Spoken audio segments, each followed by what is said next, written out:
आता पाहूया मुंबई आणि पुण्यातल्या टॉप 9 बातम्या। गणेशोत्सवासाठी कोकणात जाणाऱ्या गणेश भक्तांना टोल माफी। सार्वजनिक बांधकाम मंत्री शिवेंद्रराजे भोसलेंकडून ही मोठी घोषणा। 23 ऑगस्ट ते 8 सप्टेंबर या कालावधीत मुंबई बंगळुरू आणि मुंबई गोवा राष्ट्रीय महामार्गावर टोल माफी असणार।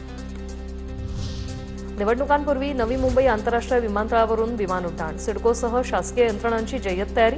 ऑक्टोबरच्या पहिल्या आठवड्यात विमानतळाचं उद्घाटन आणि विमानतळाचा ताबा नागरी विमान वाहतूक महासंचालनालयाकडे देण्याच्या हालचाली।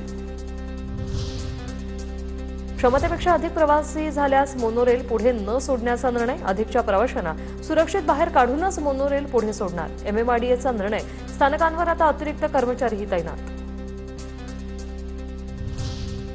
भिवंडी डोंबिवली ते बोईसरकडे जाणारी मेमो ट्रेन अचानक रद्द। कामन रोड रेल्वे स्थानकावर रेल्वे रद्द झाल्याची माहिती प्रवाशांना दिली।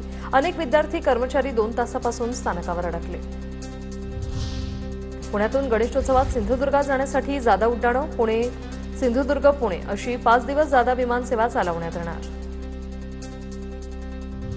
पुणे सिंहगड किल्ल्यावरून पर्यटक बेपत्ता। तानाजी कड्यावरून खोल दरीत कोसळून पर्यटक बेपत्ता।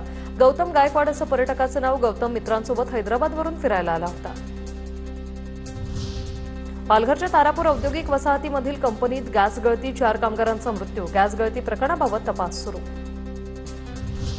राज्यात 62,000 शाळांमध्ये मोफत डिजिटल शिक्षण। पुणे जिल्ह्यातील 4,164 शाळांचा यात समावेश। डॉक्टर जयंत नारळीकर गणित आणि विज्ञान अध्ययन समृद्धी कार्यक्रमाअंतर्गत डिजिटल शिक्षण मिळणार। राष्ट्रीय महिला आयोगाचा 22-23 ऑगस्टला मुंबईत शक्ती संवाद कार्यक्रमाला मुख्यमंत्री आणि उपमुख्यमंत्री उपस्थित राहणार। राष्ट्रीय महिला आयोगाच्या अध्यक्षा विजया रहाटकर यांची माहिती।